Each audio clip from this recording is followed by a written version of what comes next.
seeing our reviews. I wanted to do a quick review today on the Beretta 92 FS INOX stainless. It's a very good looking gun. I picked it up for about $699, and I wouldn't pay more than $700 for this, especially because it doesn't have a rail under here. But I've seen it as low as like $630, $640, somewhere around there, online.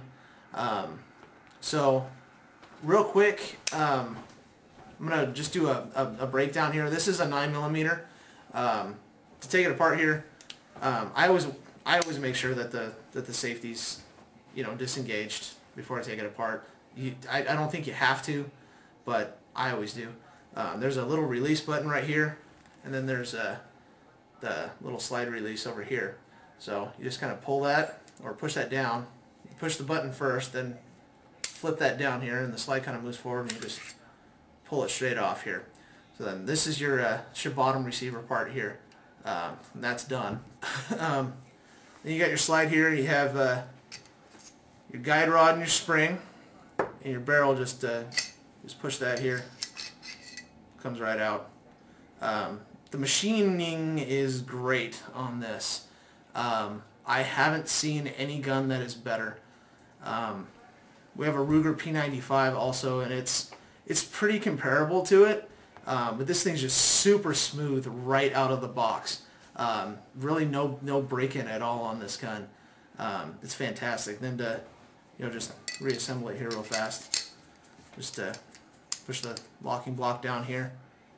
That's all set in. One thing I do want to touch on real fast that Beretta seems to be neglecting these days is the guide rod.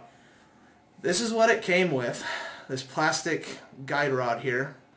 I know all it does is hold the spring, but I've heard of, after a while of using it in the field or just using it at the range, these tend to bend a little bit.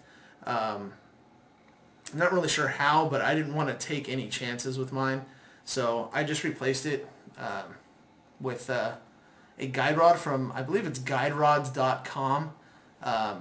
Guy named Steve Badar, I believe his name is, machines these in his shop, and it is awesome. It's great. It's stainless steel, and it fits perfect. He also does it with like a little bit of checkering in the front there. It looks pretty sweet.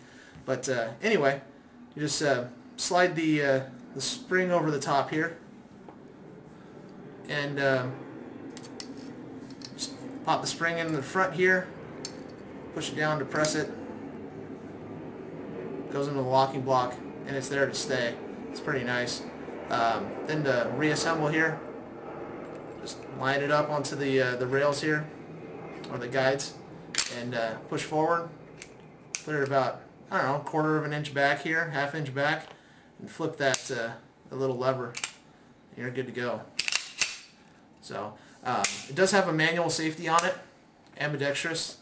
Does work on both sides here. It also acts as a decocker, so does that. I've replaced my hammer here with the Elite 2 hammer. You can tell the difference here. Here's the old one. It's really thick and bulky. It does work well. It's a pretty little piece. It is stainless. It's really nice. This one is black, but it's hollowed out here. It's supposed to help with rapid fire. Also, it's a little bit lighter.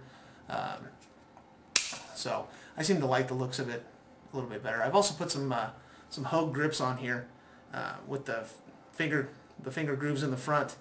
I didn't replace the screws. I guess you can replace the screws also with some hex screws on there. I didn't really feel the need to. I like the look of the flatheads. So and these grips are great.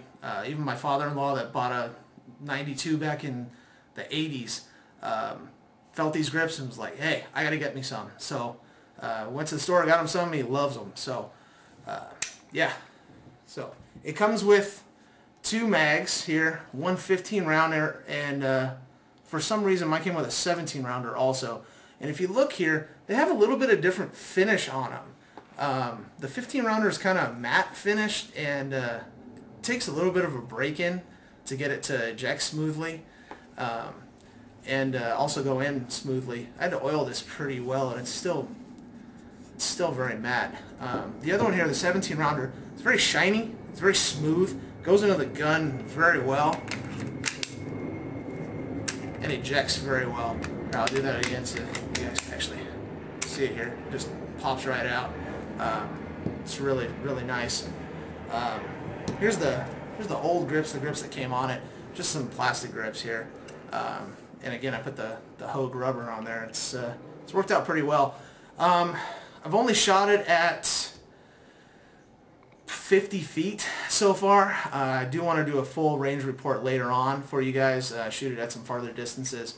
It was very accurate. Fired 3 shots, 3 right in the bullseye. So yeah, we'll actually take this out to the range and show you how it compares to the Zastava EZ9, both of our Bursas, maybe the Ruger also. We'll see. So anyway, this is Ryan from CNR Reviews, and this was a quick review on the Beretta 19.